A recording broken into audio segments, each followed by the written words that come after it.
சங்கீதத்தின் புஸ்தகம் 23ஆம் அதிகாரம் 4ஆம் வசனத்தை நாம வாசிக்கலாம். நான்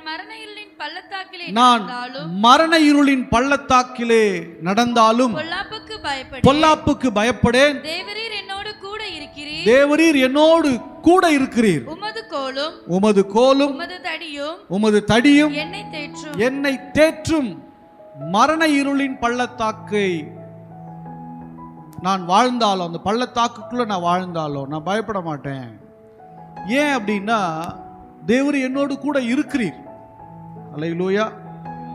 தாவீது ஒரு துதிக்கிற மனுஷன். போகிற இடங்களில் நிறைய இன்னல்கள், பிரச்சனைகள், காடு மலைகளில், கண்மலைகளில் போய் ஒளிஞ்சு ஒளிஞ்சு குகையில் அங்கே இங்கே ஒளிஞ்சு நிறைய பிரச்சனைகளை ஃபேஸ் பண்ண மனுஷன் எழுதுறாரு, நான் மரண இருளின் பள்ளத்தாக்கிலே நடந்தாலும் பொல்லாப்புக்கு நான் பயப்பட மாட்டேன். ஏன் அப்படின்னா, தேவரீர் என்னோடு கூட இருக்கிறீர்.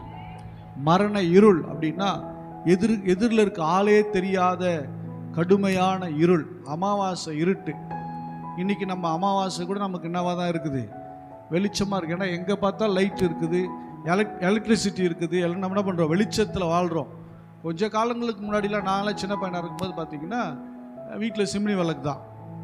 அமாவாசைன்னு தனியாக தெரிஞ்சிடும். வெளியே வந்தால் வீட்டுள்ள மட்டும்தான் வெளிச்சம். வெளியே வந்து என்ன பண்ணோம், பளிச்சுன்னு தெரியும். நாங்கள் பௌர்ணமியில் வெளியே தான் வந்து உட்காந்து சாப்பிடுவோம். நிலா வெளிச்சத்தில் சாப்பிட்றதுக்கு ஒரு ஆசை, எல்லாம் வந்து வெளியே தான் உட்காருவோம். கொஞ்சம் குளிர்ச்சியாக இருக்கும், நிலா வெளிச்சத்தில் உட்காந்து சாப்பிடுவோம். அந்த அமாவாசை இருட்டு அதை விட கடுமையான இருள்.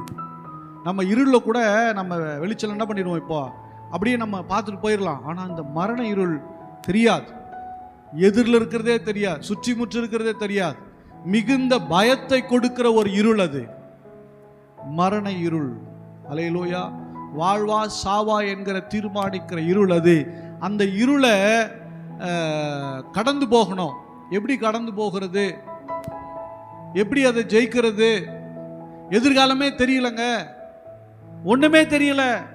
பள்ளத்தில் கால் வைக்கிறோன்னு தெரியல, இல்ல தண்ணியில கால் வைக்கிறோன்னு தெரியல, முள்ளுல கால் வைக்கிறோன்னு தெரியல, கல்லுல கால் வைக்கிறோன்னு தெரியல, ஏதோ ஆணியில கால் வைக்கிறான்னு தெரியல. எதிர்காலமே புரியாத ஒரு இருள். ஒண்ணு மரணம் மட்டும்தான் முன்னாடி கண்ணுக்கு போயிட்டு வருது. நிறைய பேருக்கு மரணம் மட்டும் போயிட்டு வரும். செத்து போகலாம் செத்து போயிடு, நரகத்துக்கு போயிடுவேன். எங்க போயிடுவேன்? மரணம் மட்டும்தான் கண்ணாடி வாழ்க்கைக்கு தெரியுது, முன்னாடி தெரியுது, வேற எதுவுமே தெரியல. அல்லேலூயா. அங்கேதான் சொல்லுகிற, உமது கோலும் உமது தடியும் என்னை தேற்றும். அல்லேலூயா. கோல் என்பது வேத வசனங்கள், தடி என்பது தேவ சத்தம். அல்லேலூயா. வேத வசனம் நமக்கு என்ன பண்ணுனா உதவி செய்யும். தேவனுடைய சத்தம் நம்மை வழி நடத்தும். ஏன் ரெண்டும் கொடுத்துருக்கிறார்? தடி, நல்ல கவனிங்க.